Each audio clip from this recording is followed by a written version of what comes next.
여러분들에게 또 하나님의 은혜가 함께하게 되시기를 바랍니다.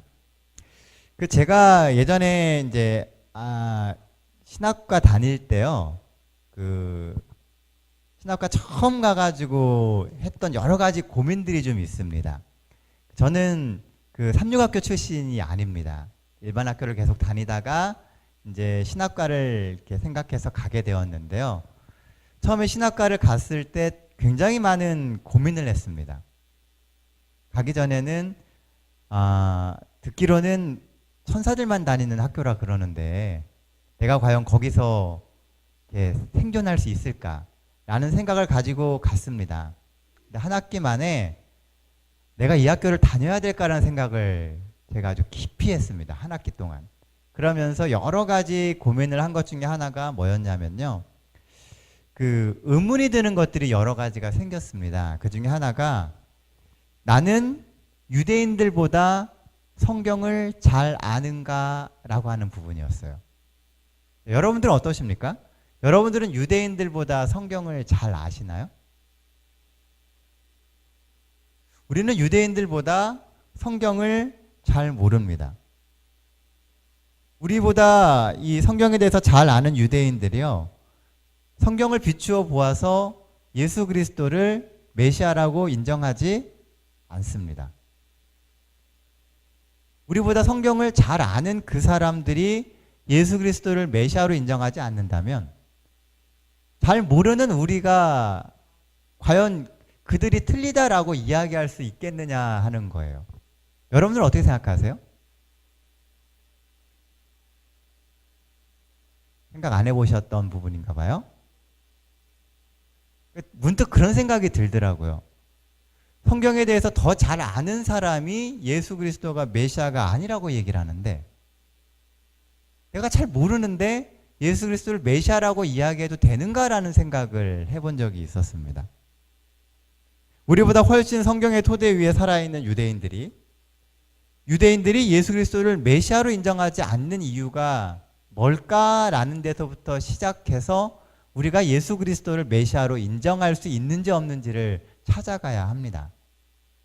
신앙이라고 하는 게요, 누군가가 앞에서 무슨 얘기를 해준다 그래서 무작정 따라가는 것도 좋지만, 때때로는 우리가 믿고 있는 바에 대해서 우리가 정말 확신하는지에 대해서 돌아볼 필요가 있습니다. 특히 이 재림교회 신앙은요, 우리가 믿고 있는 바에 대해서 확신하지 못하면 이 세상에서 이 신앙을 해가기가 참 어렵습니다. 우선 예배일부터 걸리기 시작하고요. 그리고 먹는 거, 사는 거, 모든 게 다 어렵습니다. 그래서 내가 믿는 이 신앙이 확실하다라는 확신을 가져야지만 세상에 그 어떤 풍파가 몰려와도 그 풍파를 이겨낼 수 있고요. 내 옆에 있는 사람들에게 내가 믿는 신앙에 대해서 자신 있게 이야기할 수 있어요. 우리가 그런 신앙인이 될 수 있도록 하나님께 기도하면서 많이 구하면 좋을 것 같습니다. 자, 제가 드렸던 그 질문에 대해서요, 제가 나름대로 생각한 몇 가지 이야기를 드리고 오늘 이제 말씀을 시작하려고 합니다. 왜 유대인들이 예수를 통해서 메시아의 모습을 보지 못했는가? 첫 번째는 그들의 삶의 중심에 있는 근본의 문제 때문입니다. 이 유대인들은요, 모든 것을 생각할 때 내가 이 땅에서 어떻게 하면 잘 살까를 생각했습니다. 그러다 보니까 예수님이 하시는 이야기나 모든 행적이나 이런 것들이 자신에게 이익이 되는 방식으로 다 해석을 했다는 거예요. 그래서 메시아가 오시면 당장 내 삶에 이런 변화들이 있어야 되는데, 유대인들이 가지고 있는 생각이 있잖아요. 메시아가 오시면 최고의 왕국을 세워서 유대인들은 모든 나라 위에 군림하고 이런 것들을 생각했는데, 예수 그리스도가 오셨는데 그런 일이 안 일어나는 거예요. 그러니까 유대인들은 예수 그리스도를 메시아로 인정할 수가 없습니다. 왜냐하면 자신에게 이익이 되지 않기 때문에요. 두 번째는 이 유대인들은 예수 그리스도의 겉모습을 보았다는 거예요. 겉으로 보여지는 그것을 가지고 모든 것을 판단했다는 겁니다. 겉으로 보이는 모습이 더 거룩하고 그들에게 있어서 그들이 만족할 수 있는 좋은 풍채와 모습을 보여줘야만 그들은 메시아로 인정할 마음이 있었다는 거예요. 그러니까 보기 좋은 신앙을 원했다는 것이죠. 그런데 예수 그리스도는 그렇지가 못했다는 겁니다. 어쩌면 오늘날 우리가 겪고 있는 이 문제도 동일한 문제의 선상에 있습니다. 이 세상의 사람들은 내게 이익이 되는 신앙을 원합니다. 그리고 보기 좋은 교회를 원해요. 그렇죠? 이 두 가지를 만족할 수 있는 교회가 돼야만 신앙생활을 열심히 하겠다라고 이야기를 합니다. 그런데 돌아보면 그 두 가지는 우리의 입장에서 하나님을 보는 것이지 사실 하나님의 입장에서 우리가 살아가야 할 방향을 정하는 게 아니라는 것이죠. 오늘 이 저녁에 같이 나눌 말씀은요, 바로 그것에 대한 이야기를 좀 해보려고 합니다. 오늘 같이 볼 말씀은요, 우리가 너무너무 잘 아는 말씀입니다. 마태복음 6장 33절로 34절에 있는 이야기예요. 여러분들이 아마 이 신앙생활 하시면서 수백 번 이상 이 본문에 대한 이야기를 들으셨을 겁니다.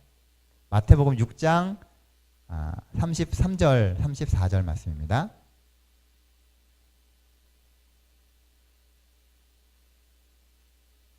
찾으시면 읽어주세요.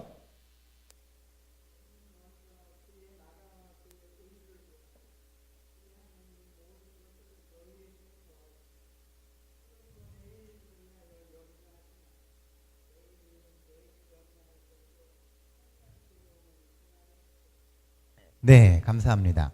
우리가 잘 아는 너희는 먼저 그의 나라와 그의 의를 구하라 라고 하는 이야기예요. 그런데 이 본문 말씀을 보면서요, 우리가 조금 더 생각해야 될 부분이 뭐냐면 앞에 무슨 얘기를 했느냐는 겁니다.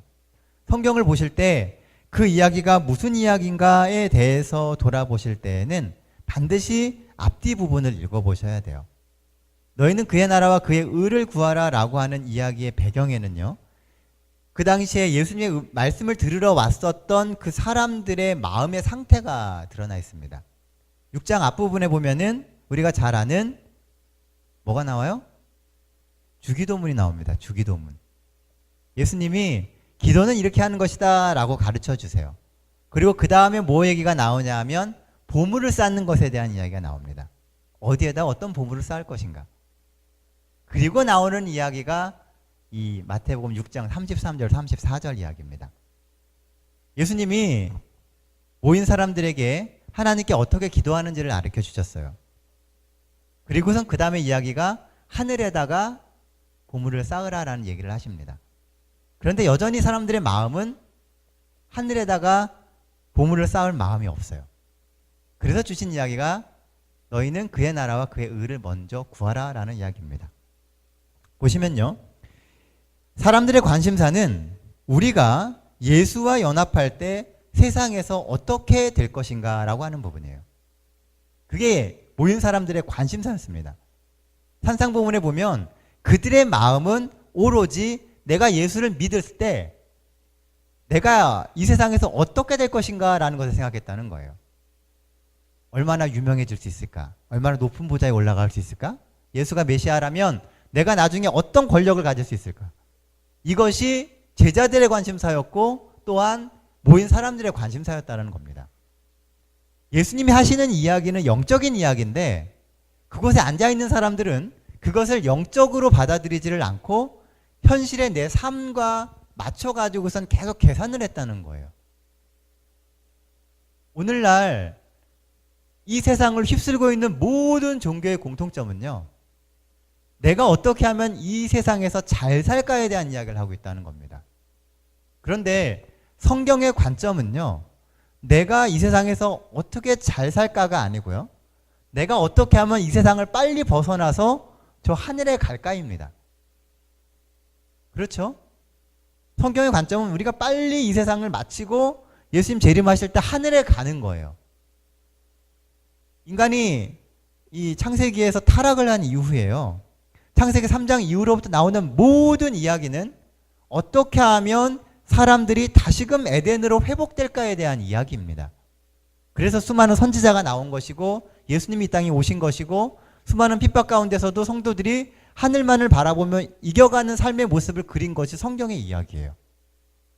분명히 성경은 그렇게 흘러가고 있는데 사람들의 관심사는 저 하늘나라가 아니고 어떻게 하면 내가 이 땅에서 예수님을 믿으면서 잘 살까에 맞춰져 있었다는 것이죠. 그래서 예수님이 좀 뜬금없이 보이는 이야기를 하신 겁니다. 너희는 먼저 그의 나라와 그의 의를 구하라 라고 이야기하셨다는 거예요. 이들이 세상 것들을 가장 많이 생각했기 때문에 주위에 있는 이방민족처럼 되었고 따뜻한 사랑으로 보호하시는 하나님이 계시지 않을 것처럼 생활하게 되었다라고 산상보훈은 이야기합니다. 왜 사람들이 그렇게 살게 되었는가? 그 중심에는 그들이 세상 것을 가장 많이 생각했다는 거예요. 하늘을 생각하고 하나님의 것을 생각하지 않았기 때문에 세상에서 세상 사람들처럼 살게 되었고 그렇게 살다 보니까 그들의 삶 속에는 하나님이 계시지 않은 것처럼 살게 되었다는 것입니다. 예수님이 말씀하시는 것이 영적이라고 해서 현실에서 우리의 필요가 채워지지 않을 것이라고 걱정할 필요는 없습니다. 왜냐하면 이 이야기에 보면요. 너희는 먼저 그의 나라와 그의 의를 구하라. 그리하면 이 모든 것을 너희에게 더하실 것이다 그랬거든요. 우선순위만 정하면 하나님이 나머지를 책임지신다라고 하는 부분이에요. 우리가 하나님을 섬기는 일에 열중하면 하늘과 땅의 권세를 가지신 분께서 우리의 필요를 채워주실 것이다 라고 약속하고 계신 겁니다. 단지 너희가 세상 것에만 집착해서 있다면 그것보다 더 중요한 하늘의 것을 잃게 될 것이라고 하는 것을 이야기해 주시고 계신 거예요. 예수님은 우리가 노력하지 않고 살게 놓아두지 않으십니다. 때때로 우리의 삶이 고달프게 느껴지는 이유 중에 하나는 우리가 이 땅에서 열심히 노력해야 됩니다. 그래야지만 우리가 무엇인가를 거둬들일 수 있어요. 그냥 가만히 앉아서 하나님만 바라볼 때 모든 것이 해결되는 게 아니고요. 열심히 살아야 된다는 겁니다. 열심히 해서도 우선순위가 하나님이 되게 되면 하나님이 우리가 열심히 사는 것이 헛되게 가지 않게 하신다는 거예요. 사람이 죄를 짓게 되면서요. 이 이마에 땀이 맺히지 않으면 땀 흘려 일하지 않으면 아무것도 거둘 수 없게 되어 있는 것이 하나님의 말씀이었습니다. 열심히 살아야 돼요. 최선을 다해서 열심히 살게 되었을 때에 하나님이 준비해 놓으신 소산을 얻게 되는데요. 그 얻게 되는 소산에만 집중할 것이 아니라 하나님이 우리에게 주시는 정말 영적인 것에 집중하게 될 때 하나님이 그 모든 것이 헛되게 돌아가지 않게 하신다라는 약속을 주고 계시다는 거예요.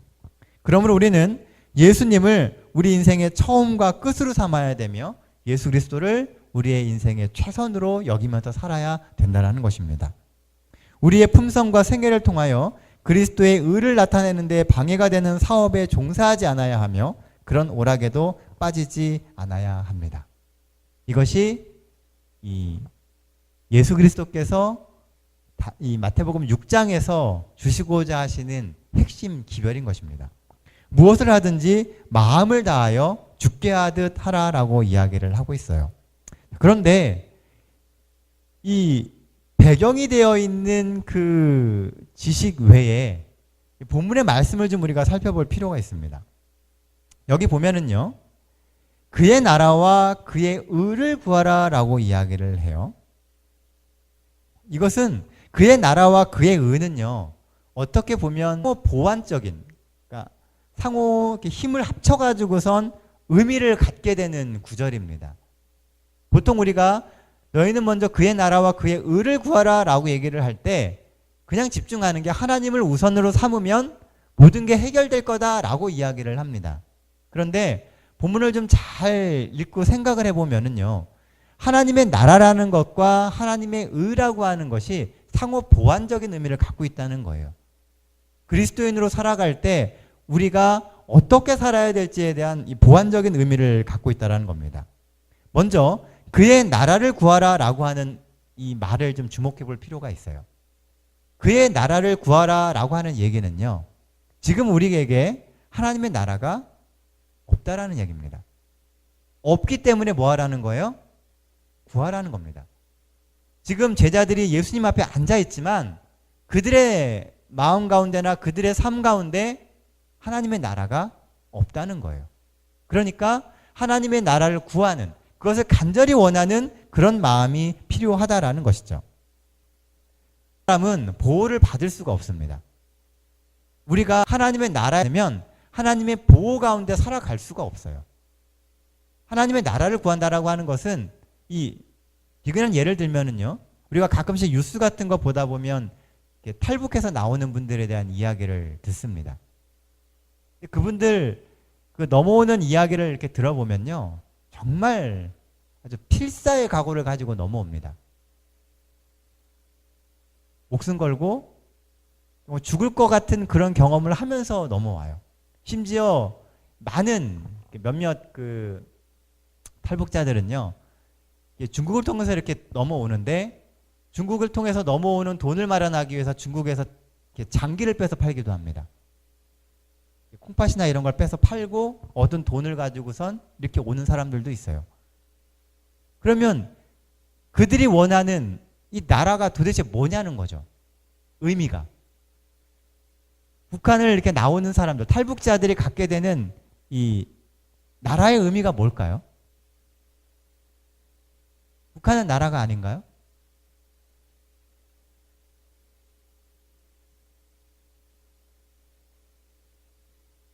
네. 자유, 더 좋은 거, 다 맞는 이야기예요. 북한 사람들이 왜 넘어올까라고 생각해 보면요, 거기도 나라고 여기도 나라인데, 그곳에는 그들에게 만족과 그들을 보호해 주는 게 없다는 겁니다. 살 수 있게 해주지를 못한다는 거죠. 그러니까 살 수 있는 나라를 향해서 가는 거예요. 오늘 우리가 하나님의 나라를 구한다라고 하는 것은요, 하나님의 나라가 우리가 살 수 있는 곳이다 라고 하는 확신이 생겨야지만 되는 거예요. 그리고 나라를 구할 때는 목숨을 걸고 뛰어드는 겁니다. 그러지 않고서는 나라를 옮겨갈 수가 없어요. 비근한 예로 요즘에 나라를 옮기는 게 이민입니다. 이민. 이 나라에 살던 사람이 저 나라로 갑니다. 그런데 이 사람들이 저 나라로 갈 때는요, 이 나라에서 그들이 누리던 모든 것을 포기하고 저 나라에서 다시 시작하는 겁니다. 그리고 그 나라가 자신들의 삶에 새로운 변화와 안정을 줄 거라는 믿음을 가지고 가는 거예요. 더 나은 나라이기 때문에. 마찬가지로요, 그렇기 때문에 나라 없는 사람은 보호받지 못하고 항상 불안하고 독레북이 되기도 해요. 왜 우리가 이 땅에서 살아가게 될 때 계속 사단의 영향력을 받느냐? 하나님의 나라에 온전히 속하지 않았기 때문에 그런 겁니다. 사도 바울은 우리의 시민권이 하늘에 있다라고 이야기를 해요. 그 이야기는 우리의 나라가 하늘이라는 얘기인 거죠. 사도 바울이 이야기하는 이 하늘이라고 하는 곳은 내가 지금 여기 속해 있지만 나는 여기 살 사람이 아니고 하늘에 갈 사람이라고 하는 인식을 갖고 살아가고 있다는 거예요. 그래서 이 사도 바울이 만났던 유대인들과 사도 바울은 생각에 차이가 있었던 것입니다. 대부분의 유대인들은 이 나라에서의, 이 땅에서의 아름다운 왕국을 생각해요. 그러나 예수님이 우리에게 주셨던 이 꿈은 하늘나라에 대한 비전이라는 겁니다. 그렇기 때문에 이 땅에서의 삶은 하늘을 가기 위한 과정일 뿐이라는 거예요. 하늘을 구하고 그 나라를 간절히 열망하게 된다는 것입니다. 간절한 열망이 없으면 하나님의 나라를 갖기가 힘듭니다. 우리에게 이런 하나님의 나라가 임하게 해주는 게 뭐냐면 바로 하나님의 의라는 거예요. 우리는 하나님의 나라를 갈망할 수 있지만 우리가 갈망한다고 그 나라가 우리에게 주어지는 게 아니에요. 갈 수 있는 조건이 뭐냐 하면 그게 하나님의 의라는 것이죠. 좀 더 구체적으로 이야기하면 하나님의 공의입니다. 공의. 공의가 뭔가요? 공의. 공의. 뭔가 좀 아는 것 같은데 입에서 중얼중얼하고 괜히 얘기했다 틀리면 창피할 것 같고, 그쵸? 하나도 안 창피합니다. 대부분의 그리스도인들이요, 그 개념에 대해서 다 알아요, 대충. 근데 그걸 말로 표현하기가 힘든 겁니다. 틀리지 않아요, 여러분들이 알고 있는 게요. 공의는 말 그대로 모두에게 공평한 의로움이에요. 근데 공의롭다고 하는 것은요, 엄청나게 어려운 겁니다. 우리 그런 얘기 하잖아요. 제가 왕이에요. 법을 내밉니다. 누구든지 무단횡단을 하면 사형에 처한다 그랬어요. 근데 다른 사람들이 이렇게 무단횡단을 하면 사형에 잘 처하는데요. 어느 날 창민이가 무단횡단을 했어요. 그럼 제가 어떻게 해야 돼요? 공의로우려면? 똑같이 해줘야 돼요. 근데 사람이 가족이나 나하고 친분이 있는 사람들에게 마음이 더 쏠리는 게 당연한 거예요. 그렇게 되면 공의로울 수가 없어요. 하나님 입장에서 한번 보겠습니다. 하나님이 하나님을 잘 믿는 사람과 믿지 않는 사람을 놓고 공의로우려면 어떻게 해야 돼요? 똑같이 대해야 돼요. 그러면 하나님 믿는 사람 입장에서 보면 그게 어떻게 돼요? 손해죠. 서운하죠. 난 하나님 잘 믿었고 저 사람 잘 안 믿었는데 어떻게 똑같이 대해주냐라고 이야기합니다. 그럼 그게 공평한 거예요? 안 공평하죠. 이상한 거예요. 공의라고 하는 거는 이 받는 사람 입장에서는 공평하기가 참 어렵습니다. 주는 사람 입장에서도요, 공의롭게 행하는 것이 참 어려워요. 그런데 하나님은 공의롭다고 이야기합니다. 그래서 항상 공의 다음에 따라오는 게 뭐냐 하면 죄송합니다. 하나님은 공의로우세요. 그래서 항상 따라오는 게 뭐냐 하면 하나님은 사랑의 하나님이시라는 거예요. 공의롭게 해야 되기 때문에 죄값은 치러야 되잖아요. 그런데 내가 사랑하니까 제가 창민이를 사랑하니까 창민이가 그 사형에 처해지는 것을 제가 원치 않아요. 어떻게 해요? 제가 대신 죽는 거예요. 그러면 공의로워지는 겁니다. 죄값을 치렀으니까. 예수님이 왜 십자가에 오셔서 돌아가시게 됐느냐? 공의롭기 때문에 그런 거예요. 모든 사람을 다 구원하기 원하시는데 죄의 삭은 사망이라고 정확히 얘기하고 있잖아요. 성경에서요. 로마서 6장 23절에 죄의 삭은 사망이라고 얘기했어요. 죄에 대해서 값을 치러야 되거든요. 그러니까 예수님이 이 땅에 오셔서 죄값을 치르신 거예요. 공의롭게 하기 위해서.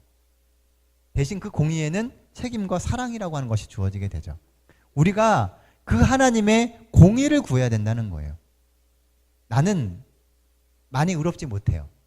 그리고 이 땅에서 욕심도 많고 하고 싶은 것도 많습니다. 하지만 내가 하나님의 나라를 먼저 구하고 하나님의 나라에 들어가는 것이 나의 일생의 소망입니다 라고 하게 됐을 때 우리가 하나님의 공의로움을 구해야 된다는 거예요. 내가 완벽하지 못하지만 하나님의 나라에 갈 수 있게 해주십시오 라고 하는 믿음을 갖고 산다면 하나님이 모든 것을 채워주시는 삶을 살게 된다는 것이죠. 하나님께서 희생하셔서 우리가 하늘에 가기에 합당하게 만들어주시고요. 하나님이 희생하셔서 우리의 인생에 필요의 모든 것들을 채우시는 경험을 하는 것이 그의 나라와 그의 의를 구하는 것이라는 겁니다. 공의는요, 객관적인 사실을 이야기합니다. 그래서 공의는 무서운 거예요. 사단도 하나님의 공의에 대해서는 말을 못합니다. 왜냐하면 공의는 철저하기 때문에요. 공의는 우리가 알고 있는 율법과 비슷합니다. 무서운 거예요. 하지만 그 공의의 이면에는 하나님의 사랑이 있습니다. 우리가 하늘을 구할 수 있는 배경에는 하나님의 사랑이 있는 거예요. 하나님의 사랑이 없으면 우리는 감히 하늘을 넘볼 수 있는 사람들이 아닙니다. 하나님의 사랑이 있기 때문에 그것을 넘볼 수 있게 되는 것이죠. 공의를 충족해 하는 그 사랑, 내가 다 책임지는 삶을 살겠다라고 하나님은 이야기하고 계십니다. 하나님의 나라에 들어갈 수 있는 조건은 하나님의 공의를 구하고 하나님의 그 사랑을 믿고 받아들이는 것입니다. 하나님의 공의는 우리를 유익하게 하시기 위한 예수님의 희생과 노력이에요. 마태복음 5장에서는 우리가 잘 아는 팔복의 얘기를 합니다. 어떤 사람이 복받고 잘 사는지에 대한 이야기를 해요. 그런데 그 복은 사람들이 생각했던 그 복이 아니었어요. 복의 항상 초점은 다 하늘입니다. 팔복을 잘 보시면 복이 있는 사람은 전부 다 하늘과 관련된 사람이에요. 그게 복입니다. 그런데 여전히 사람들은 그걸 이해를 하지 못하니까 예수님이 기도를 통해서 또 알려주십니다. 기도의 초점이 하늘로 맞춰져 있죠. 하늘에서 이룬 것이 땅에서도 이루어지는 것이 그게 우리의 기도가 돼야 된다고 이야기를 해요. 그리고 하늘에다 보화를 쌓는 삶을 살아라라고 이야기합니다. 우리의 삶이 이 땅에서 무엇을 얻고 이 땅에서 대단해지는 것이 아니라 하늘에서 빛나는 사람이 되게 해달라고 그렇게 살아가야 한다라고 이야기를 해요. 그리고 하나님의 나라를 구하는데 그것이 하나님의 의로움을 통해서 이루어져야 한다라고 이야기하고 있다는 것입니다. 신앙생활을 한다라고 하는 것은요, 참 어렵습니다. 신물교훈 374페이지에 보면 이런 말씀이 있어요. 그분은 우리 앞에 하늘의 것을 얻을 수 있는 가능성을 두신다. 그분은 우리가 가장 높은 목표에 도달하도록 격려하시고 최상의 보배를 얻을 수 있다는 보증을 주시고자 하신다. 예수님은 우리 앞에 가능성을 놓아두시고요. 우리가 거기까지 갈 수 있도록 계속 격려하십니다. 그리고 뿐만 아니라 우리가 그것을 이룰 수 있다라고 하는 보증 역시도 주고 계시다는 거예요. 어떤 면에서는요, 신앙생활을 할 때 보면 참 이렇게 뜬구름 잡고 이렇게 좀 뭐라 그럴까요? 손에 잡히지 않는 것처럼 보일 때가 참 많아요. 내가 얼마큼 더 열심히 신앙생활을 해야 정말 믿음이 있다고 이야기할 수 있는가? 내가 어떻게 살아가야지 정말 신앙적인 삶을 산다고 이야기할 수 있는가? 라는 것이 좀 이렇게 정확하지가 않아요. 이게 내가 열심히 사는 것 같은데도 항상 부족감이 느껴지고요. 내가 최선을 다하는 것 같이 보이는데도 돌아보면 별게 아닌 것처럼 보일 때가 참 많습니다. 그런데 우리는 전혀 거기에 실망하거나 좌절할 필요가 없다는 거예요. 우리의 신앙생활은요, 이 경주가 아니에요. 누구하고 비교해서 내가 앞서가면 더 나는 나은 것이고 덜 못한 것이고 이런 게 아니고요. 신앙생활은 끊임없이 하나님과의 관계의 끈을 엮어가는 겁니다. 그 끈이 끊어지지 않게 연결해가는 것이 신앙생활이에요. 오늘 여러분들이 비 오는 화요일 저녁인데도 성전에 오셨듯이 여러분들이 할 수 있는 많은 선택 중에서 교회에 와서 예배드리는 것을 첫 번째 선택으로 하셨듯이 인생에 있어서도 그런 선택을 하실 때 여러분들의 신앙이 올바로 가고 있다는 것을 확신하면 된다는 것입니다. 신앙생활을 한다는 것은요, 원래 참 어려워요. 제가 목회를 하면서 느끼는 것 중에 하나가 목회도 그런 것 같아요. 이건 사람들이 원하는 물건을 만들어서 파는 것과는 좀 다릅니다. 원하는 걸 만들어주는 게 아니에요. 신앙생활이라고 하는 것이. 자기 주장이 강한 사람들한테요, 그들이 죄인이라고 하는 사실을 자꾸 이야기해 주고요. 또 때때로는 회개를 해야 된다라고 야단을 치기도 합니다. 또 그렇게 야단치고 끝나는 게 아니라 어떤 때는 이렇게 헌금 바구니를 돌려서 또 헌금을 하라고 이야기를 해요. 그리고 갈 때 또 이야기하죠. 다음 주에 또 오십시오라고 이야기합니다. 한번 생각해 보세요. 이 땅에 사는 수많은 사람들에게 당신은 죄인이라고 이야기하고 그리고 회개해야 된다고 이야기하며 헌금을 걷고 다음 주에 또 오라고 이야기한다면 얼마나 많은 사람들이 그것을 받아들이고 수용하겠습니까? 일반적인 사고방식에 의하면요, 이거는 이루어질 수 없는 구조예요. 그렇죠? 지나가는 사람 붙잡고 나서 당신 잘못했으니까 회개하라고 얘기하면서 헌금방을 읽어서 헌금하라고 이야기합니다. 그리고 다음 주에 또 오십시오라고 얘기했을 때 얼마나 많은 사람들이 오겠냐는 거예요. 이거는 논리적으로 말이 안 되는 거예요. 그런데 목회 생활을 하면서 보니까요, 그걸 매주 반복을 하고 있습니다. 그런데 사람들은 계속해서 삶의 변화가 일어나고요, 그들의 죄를 정말 깨닫고 회개하고 또 그들이 정말로 하나님 자신의 삶에서 일부를 떼서 하나님께 드리는 역사가 일어나고 있다는 겁니다. 사람이 하는 게 아니라는 거죠.